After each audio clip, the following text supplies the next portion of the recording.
श्री जी के सिवा हमारा कोई सहयोगी नहीं। ये हमारे हृदय में, हमारे जीवन में, हमारे आचरण में होना चाहिए। कभी पूरा जीवन व्यतीत कर दो, किसी एक का भी फोन नंबर नहीं होना चाहिए कि इसका फोन नंबर करेंगे तो हमारा काम बन जाएगा। समझ लो आप पतित हो गए अगर ऐसा है जीवन में। हम जिसके भरोसे उसको फोन नहीं करना होता, वो पहले से व्यवस्था रखता है। कोई भारी से भारी संकट अगर आ रहा है तो पहले से बचाव पक्ष वो जान रहे, हमें फोन नहीं करना है कि हाँ अमुक आओ और हमारी व्यवस्था करो, हमें बचाओ। तो धिक्कार है ऐसी निवृत्ति परक बुद्धि को। निवृत्ति परक चली थी और ऐसा निश्चय कर रही, कहां है भरोसा, कहां है। ये द्वंद्व नहीं, ना किसी से राग, ना किसी से द्वेष। जो भजन बिल्कुल नहीं करते उनकी अपेक्षा तो ठीक ही है, जो द्वंद्वों से युक्त है पर भजन करने वालों की एक विलक्षणता होती है। उनके अंदर एक ही आग होती है, मुझे प्रिया प्रीतम से मिलना है, भगवत प्राप्ति। इसी आग में वो भूख प्यास काम क्रोधाद सब अग्नियों को सह जाता है। ये इतनी भारी आग होती है,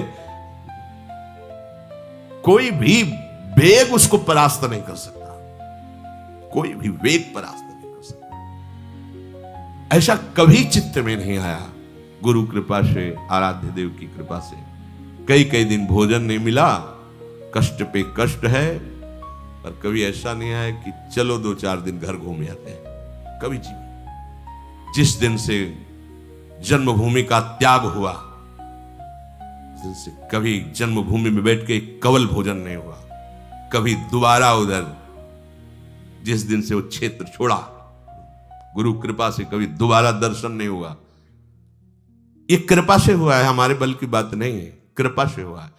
और यौवन अवस्था ऐसे कटी है कि जिन भोगों के लिए चित्त लालायित होता है उस अवस्था में केवल एक ही आग लगी थी, कैसे ब्रह्म साक्षात्कार हो। गुंजाइश ही नहीं थी किसी विषय, भोजन नसीब नहीं था तो ब्रह्म चिंतन छोड़कर भोगों का चिंतन जब होता है जब यहां खट्टी डकार आती है अच्छे अच्छे पदार्थों की, तब भोगों को। यहां तो आग लगी है, कवल भी नहीं मिल रहा, उससे ज्यादा आग लगी, कैसे अनुभूत हो।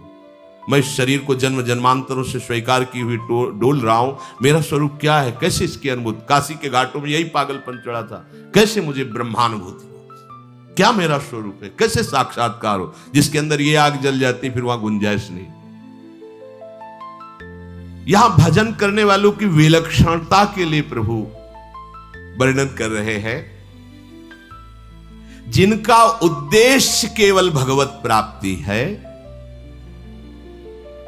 किंचन मात्र किसी की तरफ आकर्षण की वृत्ति नहीं है।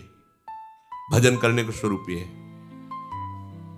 कोई भोग तभी परास्त करता है जब हमारे अंदर उसके प्रति प्रियता होती है, महत्व होता है, उसका चिंतन होता है, भोग सुख की आकांक्षा होती है।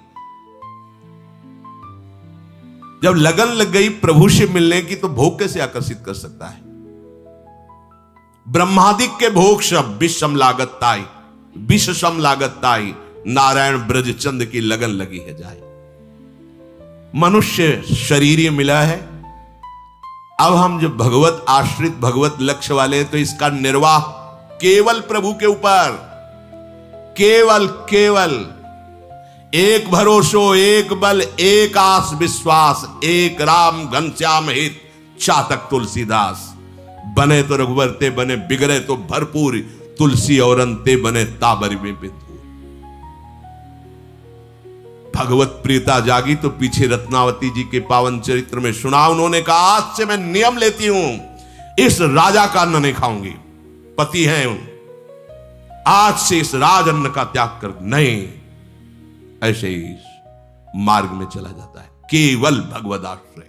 निवृत्ति मार्ग में, प्रवृत्ति मार्ग में धर्म के द्वारा कमा करके अतिथि का सेवन, साधु सेवन आदि आदि।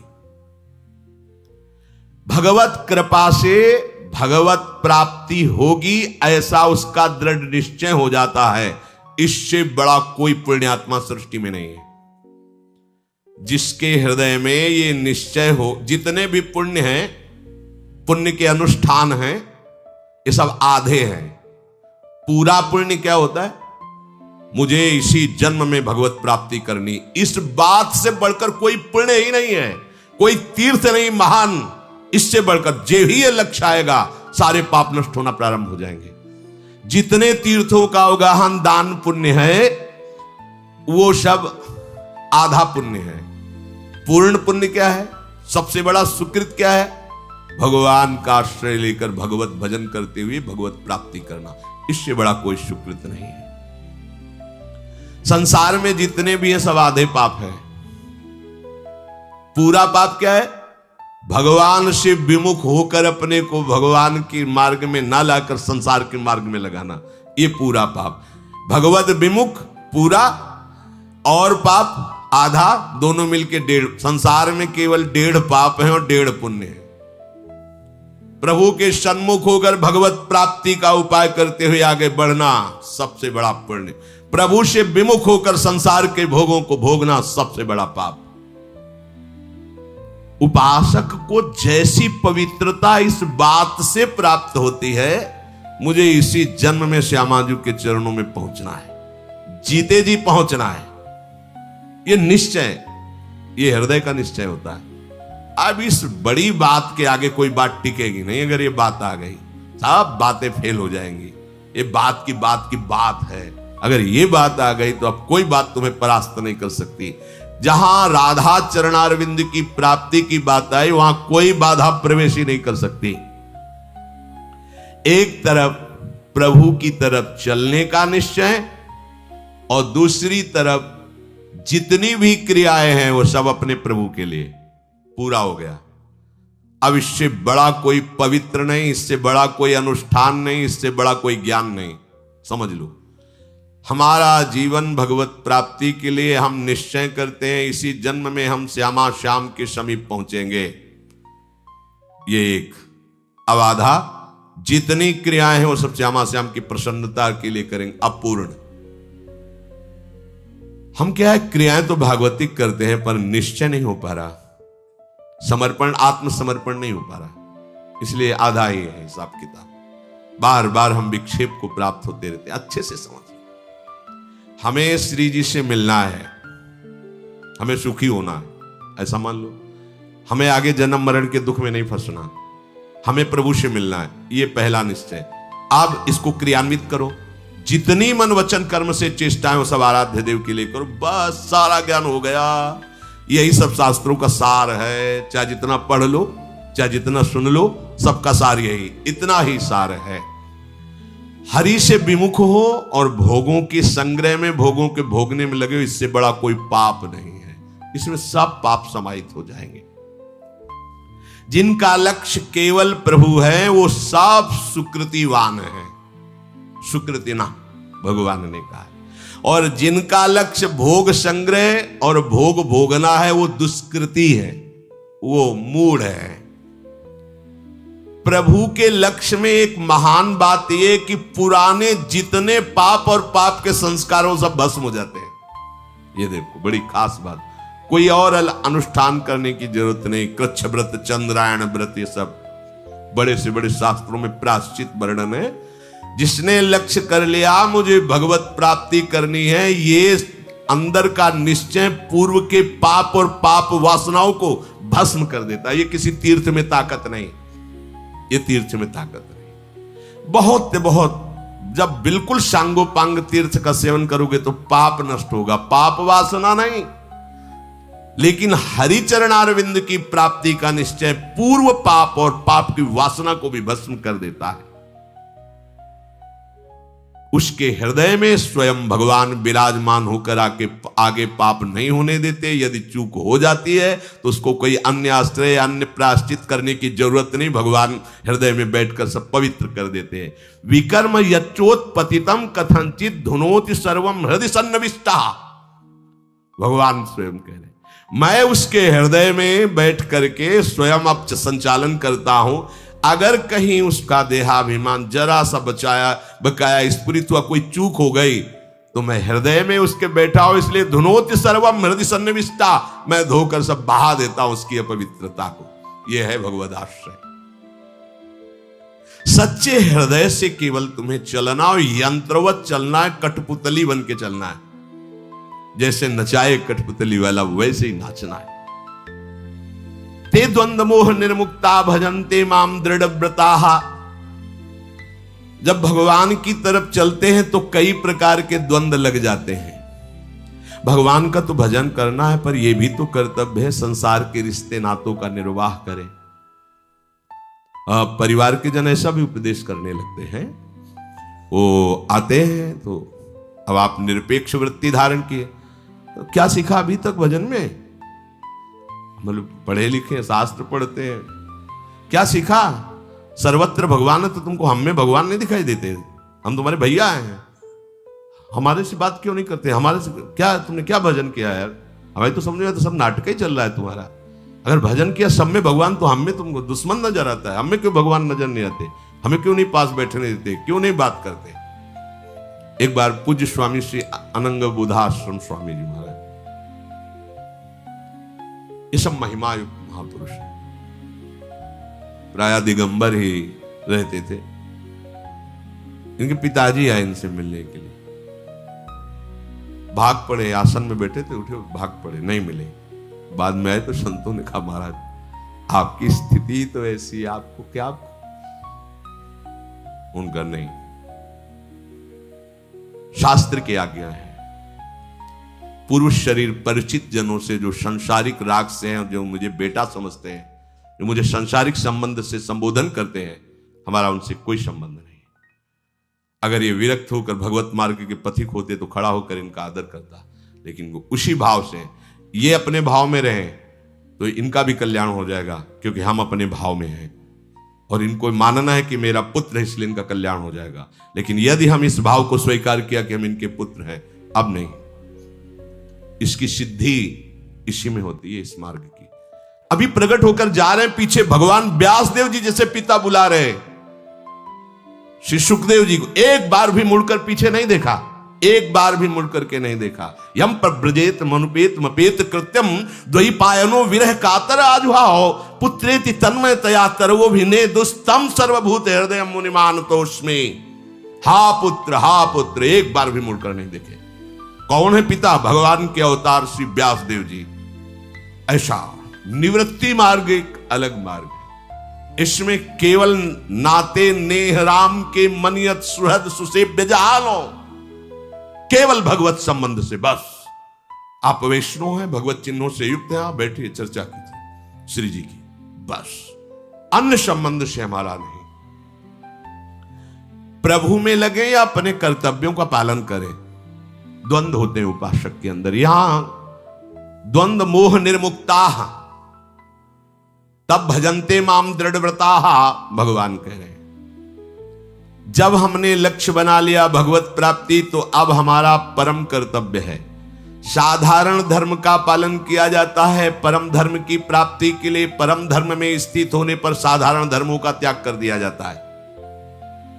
गोकर्ण जी से उनके पिताजी ने पूछा कि धुंधकारी के आतंक से मैं बहुत पीड़ित हो चुका हूं, अब मैं क्या करूं? तो उनका निवृत्ति परायण वृत्ति धारण करके वनवास करते हुए भगवत प्राप्ति करो।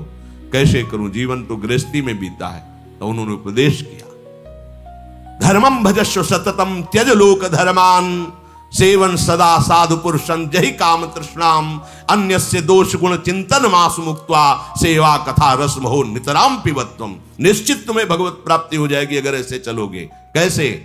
बोले धर्मम भजस्व, धर्म का भजन करो। बोले वो तो कर रहे थे, ब्राह्मण वंश में प्रकट हुए थे, पूरा आज तक गृहस्थ धर्म का अक्षरशः शास्त्राज्ञा से पालन किया है। बोले नहीं, त्यज लोक धर्मान, अभी तक लोक धर्म का पालन करते रहे, अब नहीं, त्यज लोक धर्मान, धर्मम भजस्व सततम त्यज लोक धर्मान। बोले लोक धर्मों का त्याग करके जिस धर्म के भजन की बात कर रहे हो उसका तुम्हें पूर्ण परिचय ही नहीं, तो सेवन सदा साधु पुरुषं, संत महात्माओं का आश्रय लो और उनके पास बैठ करके उनकी चरण सेवा के प्रताप से जानो कि भागवत धर्म किसे कहते हैं, परम धर्म किसे सावै पुंसाम परो धर्मो यतो भक्ति अधोक्षजे।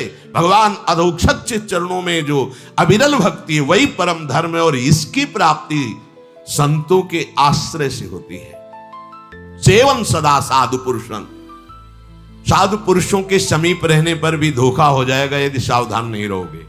दुर्गमो, बड़ा दुर्लभ है संत महात्माओं का सेवन करना। बोले जहि काम तृष्णाम, कामना और तृष्णा का त्याग करके साधु महात्माओं की आश्रय वृत्ति धारण करो। अगर कोई कामनाएं रखोगे, कोई अनुकूलता प्रतिकूलता की बात मन में रखोगे, कोई भोगों की तृष्णा रखोगे तो दूर हो जाओगे, लाभ नहीं ले पाओगे। हृदय में जांच के देख लेना। कामना और तृष्णा का त्याग करके यदि संत समागम करोगे तो परम धर्म का परिचय मिल जाएगा, उसमें चलने की क्षमता मिल जाएगी। और जब हम इस मार्ग में चलते हैं तो कहीं गुणाभिमान न हो जाए, इसलिए अन्यस्य दोष गुण चिंतन मासु मुक्त्वा, किसी के भी ना गुण देखो ना दोष देखो, एकमात्र भगवत भाव से रहो। सब में प्रभु विराजमान है। गुण दोषों को देखोगे तो मायाकृत राग और द्वेष में फंस जाओगे, स्तुति निंदा करने लगोगे, तुम्हारा मार्ग रुक जाएगा।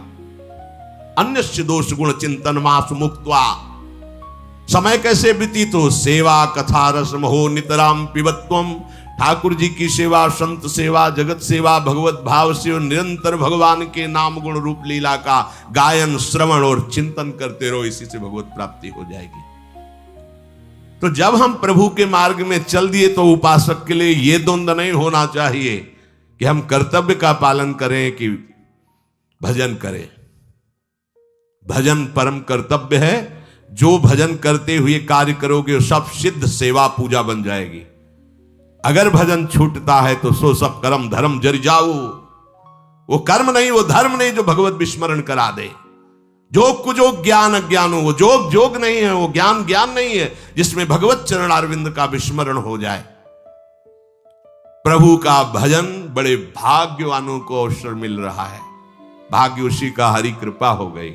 अब ये परम धर्म का त्याग नहीं करना। इसीलिए भगवान स्पष्ट बोले सर्वधर्मान परित्यज्य माम एकम शरणम व्रज। भगवान कह रहे तुम्हें भय लगता हो कि पाप लगेगा तो हम त्वं सर्व पापेभ्यो मोक्षयिष्यामि मा शुचा, मैं तुम्हें समस्त पापों से मुक्त करूंगा। ये सब कानून के विधान को बनाने वाले भगवान बोल रहे हैं। सब सिद्धांतों के रचयिता, जिनकी श्वासों से समस्त वेदों का प्रादुर्भाव हुआ, जिनकी चरण रज का आश्रय लेकर बड़े बड़े ब्रह्म ऋषि महात्मा जन भगवत साक्षात्कार के स्वयं भगवान कह रहे हैं हम त्वाम सर्व पापेभ्यो मोक्षयिष्यामि मा शुचः। दूसरा द्वंद्व उपस्थित होता है, मैं किसकी उपासना करूं? वैष्णव बनूं, शैव बनूं, शाक्त बनूं, गाणपत्य बनूं, शौर बनूं, क्या करूं? किस संप्रदाय में चलूं? किन भगवान की आराधना करूं? इसकी भी तुम्हें चिंता नहीं करनी। कदम बढ़ाओ, जिस रूप से चाहेंगे आगे आके मिल जाएंगे, हाथ पकड़कर आपको पहुंचा देंगे। अपने जानते भी नहीं थे कि कैसा है वृंदावन, जानते भी नहीं थे श्यामा श्याम की कोई बात, जानते भी नहीं थे कि कोई भी सहचरी भाव है, नहीं सुना ही नहीं था जीवन में।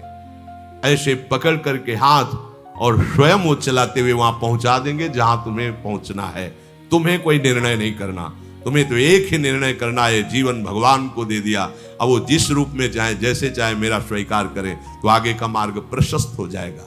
तीसरा, ये द्वैत मार्ग ठीक है कि अद्वैत मार्ग ठीक है कि विशिष्टाद्वैत, शुद्धाद्वैत, अचिंत्या भेदा भेद, कई तरह के तर्क परमार्थ में भी आगे आते हैं। उपासक को अपने को एक सिद्धांत स्वीकार करना है, मैं प्रभु का हूं, प्रभु मेरे हैं, इसके सिवा कुछ नहीं, निरंतर भजन करना है बस। तुम द्वैत हो तो मिल जाओ, अद्वैत हो तो मिल जाओ, अचिंत्या भेद जो भी हो आ जाओ, वो आ जाएंगे। पूरा ज्ञान हो जाएगा आपका, द्वैत क्या, अद्वैत क्या है, अभेद क्या है, भेद क्या, सब अनुभव में आ जाएगा। चौथा, प्रभु की प्राप्ति के लिए भक्ति मार्ग श्रेष्ठ है, ज्ञान मार्ग श्रेष्ठ है कि कर्म मार्ग श्रेष्ठ है कि ध्यान योग श्रेष्ठ है, हठ योग, लय योग, मंत्र, कितने मार्ग हैं। कोई भी द्वंद्व नहीं रहना चाहिए, सब कुछ प्राप्त हो जाएगा।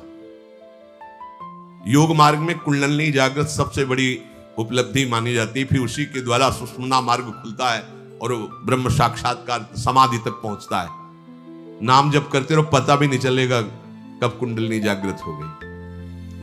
कानपुर में गंगा के किनारे थे तो किसी विशिष्ट पदाधिकारी के साथ एक संत आए थे, वो बहुत प्रचार प्रसार था कि कुंडलिनी जागृत हो गई है ऐसा।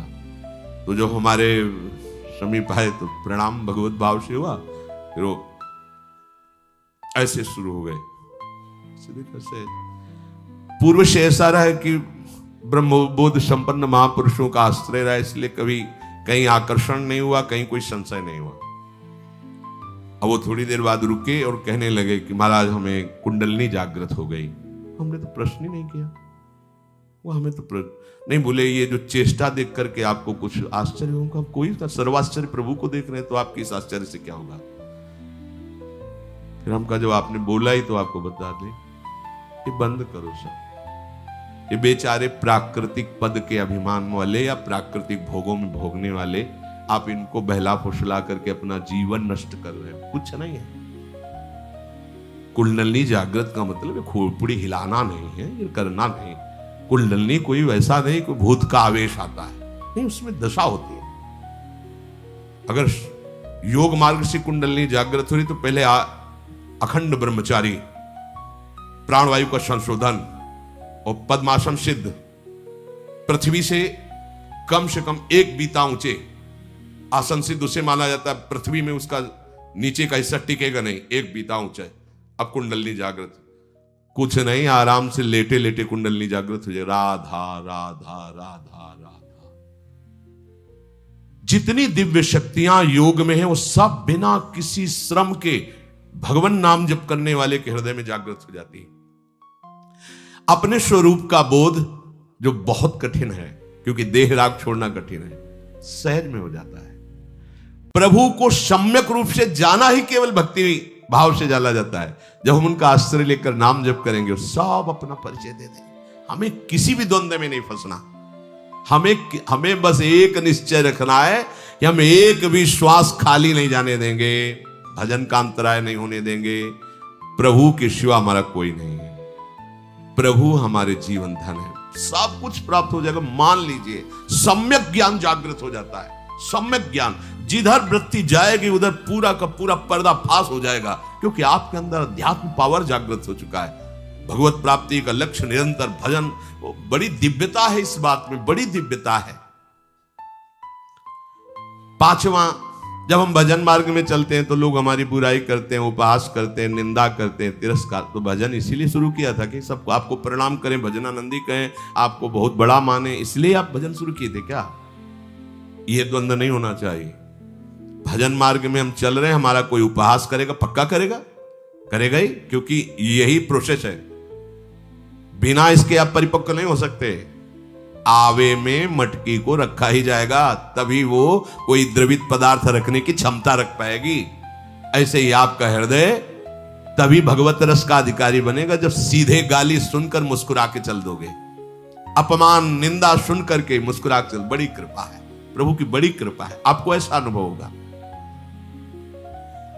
अनुकूलता, प्रतिकूलता, हर्ष, शोक, ठीक बेठीक, सुख दुख, राग द्वेष, ये सभी द्वंद्व सबको मोहित करते हैं, पर उपासक इनसे मोहित नहीं होता। देखो आप उपासक हो कि सब जन हो। उपासक ठीक है कि बेठीक है, सुख है कि दुख है, राग है कि द्वेष है, अनुकूलता है कि प्रतिकूलता है, हर्ष है कि सो, ये सब अंतःकरण के धर्म है। पूरा काट दिया, सब अंतःकरण। भले हृदय जल रहा, मेरा नहीं। हाँ, किया होगा पाप तो उसी को पवित्र करने के लिए प्रभु हृदय को जला रहे हैं। राधा राधा राधा। ये बहादुरों का मार्ग, फिसड्डियों का मार्ग नहीं। हृदय में जलन हुई आए दैया क्या करें, ये ऐसा मार्ग नहीं। बलवान बनो, चाहे स्त्री हो, चाहे पुरुष हो, चाहे बालक हो, चाहे जवान हो, भगवत मार्ग के पति को बहुत पुराने हो और भगवान के अंश हो, वीर बहादुर बनकर इस मार्ग में चलो। प्राणों का पोषण करना, शरीर का पोषण करना मेरा धर्म नहीं, मेरे आराध्य देव के ऊपर समर्पित है। मेरा केवल एक धर्म है कि जब तक श्वास है अन्य को स्वीकार नहीं करूंगा, आपके ही पीछे गले पड़ जाऊंगा, आपका ही सुमिरन करूंगा, आपके लिए ही जीऊंगा, आपके लिए ही मरूंगा। जब तक हृदय में अन्य कोई बात है, अन्य कोई भरोसा है, अन्य कोई चाह है, ये पर्दा लगाए टहलते रहते हैं आसपास। और जहां आप इनके गले पड़ जाएंगे फिर ये इतने कठोर नहीं है, पर्दाफाश कर देते हैं। अब जित देखूं तित श्याममयी, वही सच्चिदानंद में प्रभु कैसे दुलार करते हैं उस उपासक को, उसकी छाती, जैसे मीरा जी कहती जाने मेरी छाती। उपासक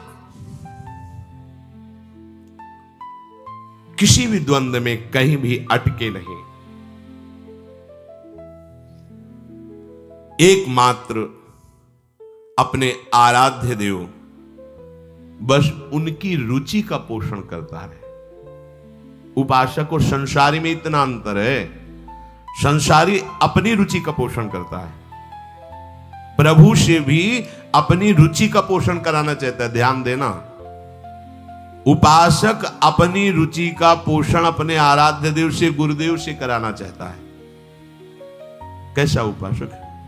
ये संसारिकता है। शुद्ध उपासक वही जो उनकी रुचि, मन की रुचि जानी नेह विधि अनुसरे। ये ज्ञान आपको प्राप्त हो जाएगा जब आप समर्पित उपासक बनोगे, तो आप रुचि जानने लगोगे अपने आराध्य देव की, अपने गुरुदेव की रुचि क्या है इनकी। अपनी रुचि को जो ही समर्पित किया तो उनकी रुचि जानने के अधिकारी हो जाओगे। जब तक आप अपनी रुचि का पोषण करेंगे तब तक आराध्य देव गुरुदेव की रुचि को नहीं जान पाएंगे। सखियों को आदेश थोड़ी दिया जाता है वहां निकुंज में, नहीं, मन की रुचि जान नेह विधि। प्रियालाल की इच्छा मानो सहचरी रूप है, जो वो तत्काल वैसे ही संयोग रचना सब प्रारंभ। वहां थोड़ी कि सुनो थोड़ा जल ले आओ, प्यास लगी, कहने की थोड़ी जरूरत है। प्यास उठने के पहले ही अनुकूल जल की उपस्थिति। सेवा की आवश्यकता वहां प्रकट नहीं हो पाई और सेवा की सोच पहले पहुंच गई। मन की रुचि जान नेह विधि अनुसरे। मनुष्य का एक स्वभाव होता है कि उसको परमार्थिक बातें सुनने में अच्छी लगती हैं और अपनी बुद्धि में रख के सुनाने में अच्छा लगता है। ये प्रायः है। हम कह रहे किसी गांव वाले से पूछ लो भगवत प्राप्ति कैसे होगी, ये संसार क्या है, वो उत्तर दे देगा, भैया सब नाशवान है, भजन करने से ही भगवान की प्राप्ति होगी। सब हम प्रायः देखे। लेकिन उनसे पूछो कि फिर ये नाशवान संसार में राग क्यों कर रहे हो? जब भजन करने से आनंद की अनुभूति होती तो आप भजन क्यों नहीं कर रहे हो? ये नहीं हो पाएगा। ये स्वभाव है कि वो अपना कल्याण करना नहीं चाहता, फंसा इसी संसार में रहना चाहता है, पर वो जानता सब कुछ है।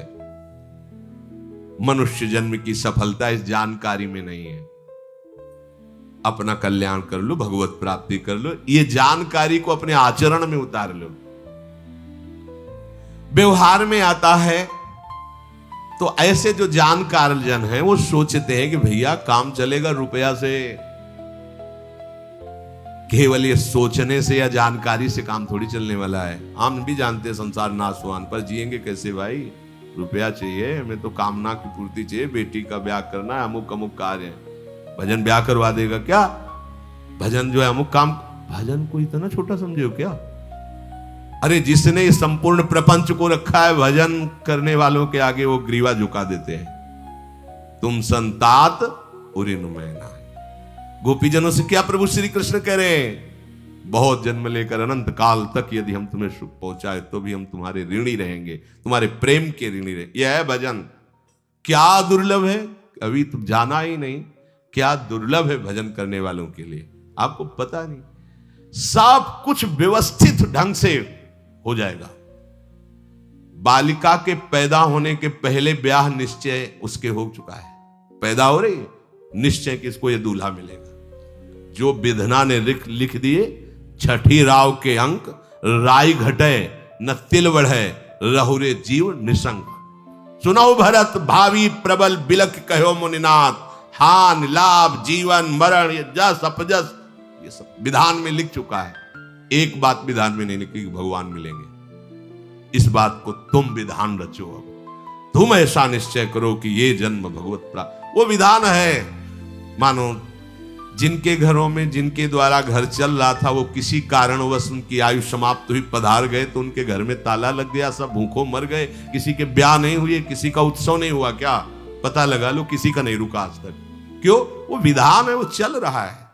वो तो केवल हम स्वीकार कर। एक बात विधान में नहीं लिखी, ये जीवन तुम भजन करके भगवत प्राप्ति कर लो, ये विधान में नहीं। ये कृपा से तुम्हें संयोग मिलेगा संतों का संग, और उसमें सत्संग में ये विवेक कि आप मुझे भगवत प्राप्त, ये तुम्हारा नया विधान होगा। सांसारिक काम करना पड़ेगा। संसार में तो हमें चीज वस्तुएं चाहिए, उनके बिना कैसे काम चलेगा। और संसार में जब काम करेंगे तो झूठ बोलना पड़ेगा, कुछ पाप भी करना पड़ेगा। भाई भजन वजन तो ये बाबा जियों काम, हमारा काम है। जानकारी सब है, पर वो लोग ऐसे विचार से भजन का तिरस्कार कर देते, भजन को हटा देते हैं। सांसारिक काम की जितनी आवश्यकता है, रुपए की जितनी आवश्यकता है, कामनाओं की पूर्ति की जितनी आवश्यकता है, वो भजन स्मरण की, भगवत प्राप्ति की आवश्यकता नहीं है लोगों को।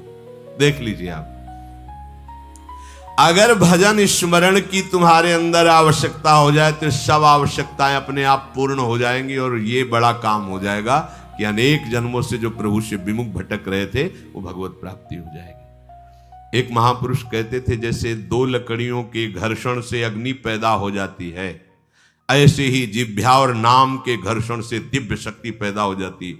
जो चाहोगे वो कर लोगे। कोई भी नाम गुरु कृपा से यदि आपको प्राप्त है और आप उसका रटन करो तो आप में दिव्य शक्ति आ जाएगी। कैसे भी रखा जाए अब हमारा प्रश्न नहीं होगा, ये कोई दृढ़ व्रता ही है, कोई हमारा प्रश्न नहीं होगा। हमारा मतलब परिस्थिति से नहीं, हमारा मतलब प्रभु से है। बस फिर आप देख लेना कि आपके इस समर्पण का परिणाम क्या होता है। परमानंद की बाढ़ आ जाएगी, पर आपके सामने भेजी जाएगी। स्पष्ट करे कि आपके सामने परिस्थिति भेजी जाएगी। कैसी परिस्थिति है, कहां रखा जा रहा है, कैसी व्यवस्था में रखा जा रहा है, हमका इससे कोई मतलब, हमारा इससे कोई, हमें तो भजन करना है, और जो सामने कर्तव्य आ जाएगा ईमानदारी से कर्तव्य करना है, आगे की बात प्रभु जाने। तो बोले फिर देख लेना आपको कैसा परमानंद